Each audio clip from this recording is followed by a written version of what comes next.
काफ़ी एरिया में आग लगा करके साफ़ कर रहे हैं, फिर वो कह रहे हैं कि वहाँ पे बीफ के लिए जानवर वगैरह आप सब करेंगे और मीट जो है वो खाएंगे। तो ये जो एक प्रिमिटिव डिज़ायर है वायलेंस की, आप जब आप ऐसे अनाज भी पैदा कर सकते हैं पर मीट के पीछे बड़ा emphasis, specially beef and all that. तो ये प्रिमिटिव डिज़ायर अभी तक लोगों में जो लाखों सालों से हज़ारों सालों से है, जो वायलेंस की अभी भी मौजूद है। एग्जैक्टली तो आप जो पूछ रहे हैं ना उसको देखिए बड़े सरल शब्दों में सोचिए, क्यों कर रहा है आदमी, और हम लोग परेशान भी होते हैं, ये क्लाइमेट चेंज, और इस पर हमें काम भी करना भी चाहिए, हम लोग कोशिश कर रहे हैं। एक मुझे दलाई लामा जी का बड़ा प्यारा सा इंटरव्यू याद आता है आपके प्रश्न पे। तो एक बार उनसे किसी साइंटिस्ट ने पूछा कि आप जो सृष्टि का निर्माण है उसका जो बिग बैंग कंसेप्ट है, बिग बैंग से सृष्टि का निर्माण हुआ, उसके बारे में आपका क्या विचार है, what do you think about that big bang concept. तो दलाई लामा बड़े सरल सिंपल व्यक्ति, मुझे बहुत पसंद है, तो बहुत ऐसे हंसते हैं, उन्होंने हंसा, उन्होंने कहा yes I totally agree, it is bang bang bang. लेकिन उन्होंने हंसी में बात बिल्कुल गहरी कही कि वो एक बैंग नहीं है, बैंग बैंग बैंग वो होता रहता है। भारत ने भी इस कॉन्सेप्ट को देखिए लिया, अब उसको इंटरप्रेट करने वाले लोग अपने ढंग से करेंगे। भारत ने प्रलय का कॉन्सेप्ट लिया कि एक वक्त ऐसा आता है हर सिविलाइजेशन में जब सब खत्म होता है और फिर से सब रचा जाता है। और भारतीय दर्शन कहता है कि ये चलता रहता है, बैंग बैंग बैंग। तो होगा जब एक सिविलाइजेशन कभी भी आएगी और अपने चरम विकास की तरफ बढ़ेगी तो एक विकास के बाद फिर उसका समापन भी होगा। क्यों होगा ये रहस्य है, इसके बारे में हम नहीं जानते, कोई भी माइंड उसको कंसीव नहीं कर सकता। और इस चीज़ पे बहुत विचलित नहीं होना चाहिए। मैं इसीलिए कहता हूं कि अगर हम जागरूक हों तो हमको कोई किताब पढ़ने की ज़रूरत नहीं। पूरी जो समझ की चीज़ है प्रकृति ने हमारे साथ रखी हुई है। आप अगर अपना 24 घंटे का साइकिल देख लीजिए, वही है, सब कुछ वैसे ही होता है।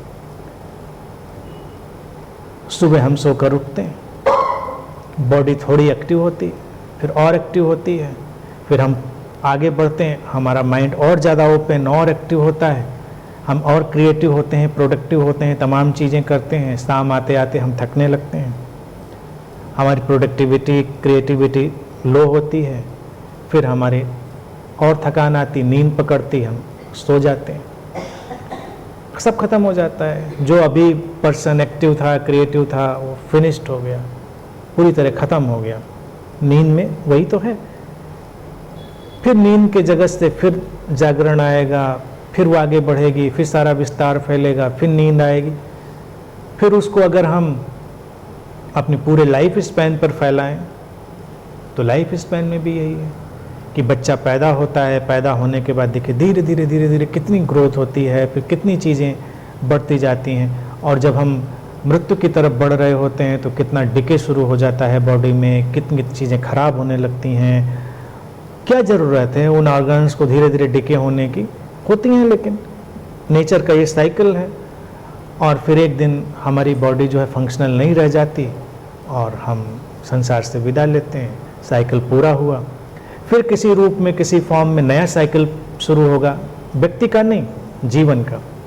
तो ऐसे ही अगर हम इस प्रकृति में देखें, एक वक्त आता है जब बहुत अच्छा होता है, सब बहुत बढ़िया होता है, फिर विकास की वजह से ही, उस विकास के कारण ही इतना ज़्यादा हम डिके पैदा कर लेते हैं, तो वो उस डिके के चलते हुए एक दिन हम खत्म होंगे। और खत्म नहीं होंगे ये सोचना भी कोई बड़ा निराशाजनक या आशाजनक मसला नहीं, ऐसा होता है। अगर हम पुराने दृष्टांतों में यकीन करें तो हर कल्चर में ऐसा, अगर भारत में ही कहा होता तो बात होती कि ये भारत वाले कुछ अपना दिमाग लगा रहे हैं। आप पुराने किसी भी कल्चर सिविलाइजेशन में जाइए, इजिप्ट हो, बेबीलोनियन हो या कोई भी हो, उन सब में यही साइकिल की सूचना मिलती। कुछ होता है जब सब कुछ खत्म हो जाता है, और उसके पहले वो सिविलाइजेशन बहुत इवॉल्व हो चुकी होती है। इवोल्यूशन के बाद फिर उसका खात्मा शुरू होता है। अब हमें नहीं पता कि हम खात्मे की तरफ बढ़ रहे हैं कि अभी विकास की तरफ बढ़ रहे हैं, लेकिन किसी तरफ अभी तो बढ़ ही रहे हैं, लेकिन एक न एक दिन खात्मे की तरफ बढ़ेंगे। वो अमेजोन के फॉरेस्ट को देखिए, इस प्लैनेट के लंग्स कहा जाता है, धरती के फेफड़े हैं, इतनी ऑक्सीजन वो पैदा करते हैं कि लंग्स हैं। अगर हम उन्हीं को नष्ट करने पे आ जाएंगे तो हम फिर अपनी सांस लेने की दिक्कतें पैदा करेंगे। धीरे धीरे करके फिर डिके होगा, एक दिन सब खत्म होगा, फिर कुछ रचा जाएगा। अगर आप दूसरे ढंग से इसको देखें कि जो वीनस प्लैनेट है, तो वीनस प्लैनेट को धरती का जुड़वां प्लैनेट कहते हैं। उसका आकार, प्रकार और डायमेंशन वो धरती के करीब करीब इक्विवेलेंट है।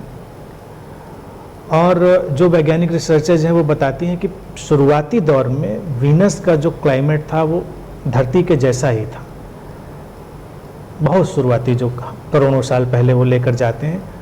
और फिर वहाँ पर पानी की भी पॉसिबिलिटी वो मानते हैं, जैसे आइस एज थी, हिमयुग था, उस तरह का वातावरण सिमिलर धरती जैसा था। तो अभी भी ये बड़ा रिसर्च का विषय है साइंटिस्ट के सामने कि ऐसा क्या हुआ कि अर्थ तो, धरती तो बन गई जीवन वाली, और वीनस जो था, शुक्र था, वो अलग कन्वर्ट हो गया।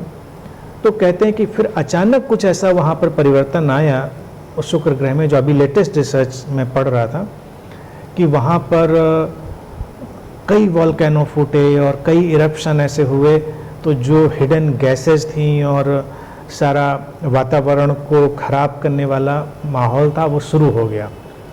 तो एकदम से जो एयर लाइफ गिविंग हो सकती थी वो इतनी पोल्यूटेड हो गई कि वहाँ कहते हैं सल्फ्यूरिक एसिड की जो रेन है, बारिश शुरू हो गई, और टेम्परेचर बहुत ज़्यादा हो गया। इतना टेम्परेचर हो गया कि जैसे जो शीशा है वो मेल्ट होकर वहाँ बह जाता है। शुक्र पर अगर आप लेड रखें तो मेल्ट हो जाता है, इतना वहाँ पे टेम्परेचर बढ़ गया। तो वो इतना गर्म में कन्वर्ट हो गया।